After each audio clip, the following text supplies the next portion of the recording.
हैदराबाद के लिए उड़ान भरने वाले लुफ्थांसा कंपनी के एक विमान में बम रखे होने की धमकी मिलने के बाद उसे फ्रैंकफर्ट हवाई अड्डे पर 4000 किलोमीटर वापस लौटना पड़ा। बताया गया है कि विमान संख्या LH-752 रविवार को जर्मनी से स्थानीय समय अनुसार दोपहर 2:14 पर रवाना हुआ था और इसे देर रात हैदराबाद के राजीव गांधी अंतर्राष्ट्रीय हवाई अड्डे पर उतरना था। लेकिन उड़ानों पर निगरानी संबंधित डेटा में उड़ान के कुछ घंटों बाद ही विमान के मार्ग में परिवर्तन देखा गया। Shyam steel flexi strong TMT बार, ये स्ट्रॉन्ग के साथ फ्लेक्सिबल भी है। आपदा मुसीबत कोई भी आए, ये घर को अटूट बनाए। जब TMT फ्लेक्सी स्ट्रॉन्ग तो घर रहे हमेशा के लिए स्ट्रॉन्ग। लुफ्थांसा ने कहा कि यात्रियों को रात्रि में फ्रैंकफर्ट में ठहराया गया है और सोमवार सुबह एक बार फिर से विमान को हैदराबाद के लिए रवाना कर दिया गया है। इसके पहले विमान में सवार एक यात्री ने रविवार को फ्रैंकफर्ट हवाई अड्डे से बताया कि उनसे कहा गया है कि हैदराबाद ने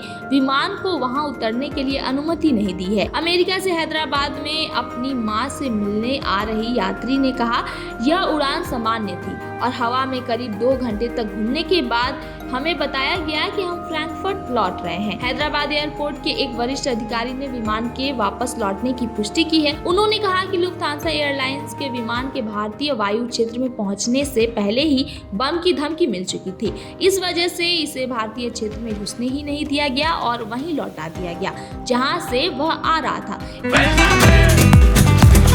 ये स्टाइल का मामला है। रूपा फ्रंटलाइन।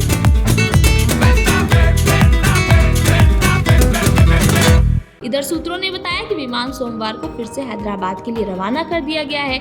इससे पहले रविवार को चेन्नई जाने वाला ब्रिटिश एयरवेज का बोइंग ड्रीमलाइनर विमान तकनीकी खराबी के कारण बीच उड़ान से ही लंदन के हीथ्रो हवाई अड्डे लौट गया। ब्रिटिश एयरवेज ने कहा कि तकनीकी समस्या की रिपोर्ट के बाद विमान को एहतियाती मायनों के अनुसार हीथ्रो वापस लाया गया है। ऐसे ही एक घटना 13 जून को एयर इंडिया की फ्लाइट के साथ हुई थी।